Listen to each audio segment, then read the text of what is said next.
வீட்டிலேயே கருமாரி தேவியை எவ்வாறு வழிபாடு செய்ய வேண்டும்? பூஜை அறையை தூய்மை செய்து மஞ்சள் நீர் தெளித்து நன்றாக தூய்மையாக இருக்கும்படி பார்த்து கொள்ள வேண்டும். பூஜை அறையில் நடுநாயகமாக கருமாரி தேவியின் படமும் விநாயகர் படமும் முருகர் படமும் தூய்மை செய்து திலகமிட்டு வைக்கப்படல் வேண்டும்.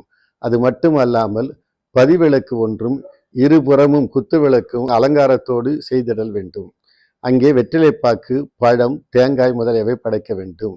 நைவேத்தியமாக பானகமோ சர்க்கரை பொங்கலோ வெண்பொங்கலோ அவரவர் வசதிக்கேற்றவாறு செய்திட வேண்டும்.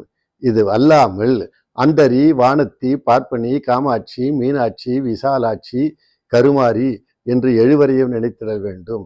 அவரவர்கள் குலதெய்வம், குடி தெய்வம், மூத்தோர்கள் இவர்களையெல்லாம் நினைத்திடல் வேண்டும். அப்பொழுது தேங்காய் உடைத்து தீபம் காட்ட வேண்டும்.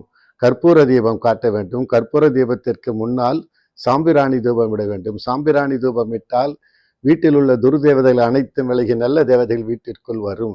கற்பூர தீபம் காட்டும் பொழுது அறம்பல புரிந்த காமாட்சி அருளை அளிப்பாய் மீனாட்சி ஆடலில் வல்ல கருமாரி ஆனந்த தாண்டவ சுகுமாரி என்று தொடங்கி ஜய ஜய சக்தி கருமாரி சிவ சிவ சக்தி கருமாரி சரணம் சரணம் கருமாரி சக்தியை காப்பாய் திருமாரி அபயம் அபயம் கருமாரி அம்மா வருவாய் திருமாரி என்று பணிந்தால் கருமாரி தேவி எங்கிருந்தாலும் உங்கள் இல்லத்திற்கு வந்து காட்சி கொடுத்து உங்கள் குறைகளை தீர்ப்பால்.